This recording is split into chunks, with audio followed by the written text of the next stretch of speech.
Jason Brenner from Upper Deck is joining me here, and we're going to talk a little bit about a brand new game that's hitting here at Gen Con. Yeah. It's going to build on the excitement from the Legendary line. You guys have done phenomenal with the Marvel edition. Thank you. And the villains came out recently, too. Crushing it. Crushing it. There Crushing you it. go. Yeah, you can be modest. Hey, man, I've been modest for 2 years. We're crushing it. It's cool. It's cool.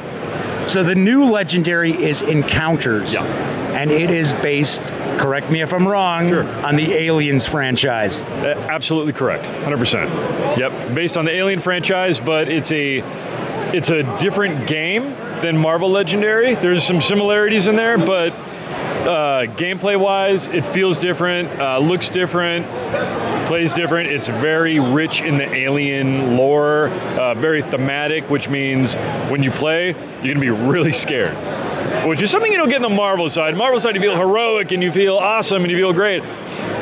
Legendary Encounters frightens the hell out of you, and it's rightfully so, because I don't remember those movies having a lot of happy moments. Very, very few. Very few. The cat lived in the first one. That was about it. That's all I remember. Yeah. Jonesy is also in our game. There you go. So you got to have Jonesy, and there is Newt and all the fan favorites, Bishop, all these guys. Yeah, Newt didn't end up very well in the series. Well, it depends on your point of view on how Newt was portrayed in Aliens. But no, you're right. Newt did not end well. That's very true. So tell us a little bit about the gameplay differing from the Marvel edition. Sure. So number one, it's a full co-op game. There are no victory points. Okay. So in the Marvel Legendary, it's fight villains or fight or adversaries, depending on what version you're playing. But at the end of the day, you're adding up victory points to see who's like the greatest hero in the world. Greatest villain, right? Greatest hero, greatest villain, great. Right. In Alien, or Legendary Encounters rather, there's no victory points, because we, as everybody knows by this, by now, we're very, we consider theme to be a critical part of any gaming experience. It's got to feel right. Right. So in doing so, there's nobody's competing in the movies, in the Alien movies. No one's Game over, man. Game over. That quote might be on the back of the box. Everyone's going to be saying that quote, man. Come on. Everybody's always been saying that It's quote. the low. Thanks, Bill Paxton. God love him, right? So in the Alien movies, everybody's really working together to try to defeat the alien or aliens or whatever, but they're all working together. There's a little stripe in there, but at the end of the day, they realize that they have to, work together or die trying, and that's what we do in our game. So it's a co-op game, which is a real different feel from the Marvel version. The other thing is it's very episodic. You play through, at least in the core set we have, you play through different movie scenarios. And in those movie scenarios, you have objectives you have to complete. There's no more scheme. There's no mastermind component. None of that exists because it doesn't fit in the theme of Alien. So to that point, we tried putting Alien into the Marvel Legendary engine. We tried, and it wasn't working. It wasn't feeling right. It didn't feel right. So in doing so, we went back to the drawing board, worked with the designers, and literally stripped the whole engine down and rebuilt it from the ground up. And in doing so, we got such a robust, meaty, just crunchy game for people. And it debuted here at the show, and by all accounts, everyone's loving it. They're like, man, I was kind of expecting Marvel. I heard it was different, but I still was expecting Marvel Legendary just with Alien, and it's just not that. I mean, you're it feels like you're in, a tight-knit spaceship, and you're like scanning around corners, and like you're peeking around because you don't want to go in too fast because you don't know what's around the corner. Right. And we were able to capture that feel of like terror, suspense. There's some humor in there, right? But it really feels like you're playing through the films. We have, instead of a scheme, we have objectives, like I was saying earlier, and those objectives are laid out similar to how the 3 acts of a movie are laid out. You have, Act 1, which is, hey, we're all in space, it's cool, we're all getting paid. Right. Act 2, something went really wrong. Right. And in Act 3, they're just trying to not die. Same thing. So objective 1 starts off, it's not easy, but you can probably complete it. Objective 2 gets a little bit like, whoa, we got to actually figure out what we're trying to do here.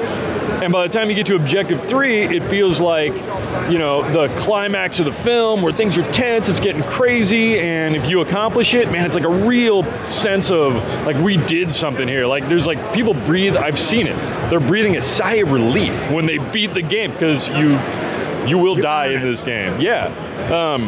A lot of people are wondering, it's a co-op game, is there an alien element that people can play? Well, just like in any of the movies, players can become infected with a face hugger and then a chest burster, and if if a chest burster comes out, that player becomes an alien that will play against other players. Okay. So yes, while it's co-op, there will be an element of some PvP when another player becomes an alien. Now, is there player elimination as well, as characters could be killed off? There is, in fact, player elimination, because when you die in the alien universe, you do die. Right. So, same thing here. Yeah, characters don't get to jump over and be another character. Bishop is a little of an anomaly, because, he came back for 2 movies, but, Bishop, there is a card in this called Bishop's Head. So there's a Bishop card and Bishop's Head. Right. So, yeah, it's cool, man. So no references to Prometheus in it? No, we stuck with Aliens, Alien Resurrection, and or Alien 3 and Alien Resurrection. For now. And what do you have planned in the future, possibly? Well, our Fox is a really good partner of ours, and with their contract comes Predator, Firefly, and Alien. I wouldn't be shocked if there was some Predator content one way or another. I don't know if it's going to be an expansion or maybe a standalone. Right. To add on to the richness of the Legendary Encounters universe, because really a lot of people just love the new engine. Not saying we're doing anything with Marvel, the Marvel Legendary engine is not going away. That's a gem in itself. But a lot of people love how this engine works for this theme.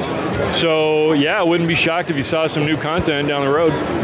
And you did mention Firefly, so that could be coming down the pike at some point. The wheels are always turning, man. Of course. Yeah. Any other items that you want to toss out as far as Upper Deck? I know there's been quite a few expansions, big and small, as far as Marvel. Yeah. What's cooking for the Marvel? Marvel, we have the Guardians of the Galaxy small box expansion coming out in October. I'm surprised. Why would you choose that? I don't know if a lot of people heard of Guardians yet, but I think there's a movie coming out, or might have come out. No, maybe it was straight to Blu-ray. I forget. It might have been. It might have been a homemade. I don't know. But no, honestly, that movie was rad. Anybody who hasn't seen it needs to go out and see this film. It is amazing. It's amazing. So yes, we are absolutely tapping into that. We knew ahead of time that the fans of Marvel would love that movie. So this set was in the works about 3 or 4 months ago. Sure. So it's coming out in October. It's already done. It's in the can. It's going to print. Excellent. So we're good with that. We have The Crow coming out in 2015. Oh, okay. And it's not going to be a Legendary game, not Legendary Encounters, not Legendary, Marvel Legendary, but it's going to be a new board game. Okay. And based off of, probably out of the gate, probably the Eric Draven first movie type stuff, the stuff that, everybody's really into and, sure. Familiar with as well. Familiar with. Got a lot of other stuff coming down that I can't really talk about yet, okay, but it's coming. We'll have press releases on the website, so when that info gets out there, people will be able to come to Gaming Gang and check it out. Yeah, if you look around the booth, there's some new signs that are up and some new things that are out, and I'm sure you can gather what those are. So Upper Deck has done a really nice job, because I believe we had talked a little bit a couple of years ago. Upper Deck didn't really have a great history as far as coming out with games. So right. Made some tweaks here and there, and looks like Upper Deck is doing quite well. We're trying, and you know what? That's a really good point. And the fact is, we're doing something different now that we're listening to players. We're listening to feedback. When we go to shows like this, it's not just to sell our goods and just say, look, take it. This is what we're selling. Take it. We want feedback. Sure. Well, I'm listening to the people playing Alien going, hey, what do you guys think? What do you like? And, some people are like, this is the most amazing thing ever. I don't understand this. What is this? So maybe we can clarify down the road. Tweak something, sure. Tweak it up. But right. we want people to know we are listening to what they have to say. And our team is exceptional at doing that right now. We have a real good level of transparency with our players. I couldn't ask for anything more. Wonderful. Jason, thank you so much for taking some time out. It's pretty busy here at Gen Con. A little bit. Especially with one of the hottest releases here at the show. True story. Thank you. Thank you.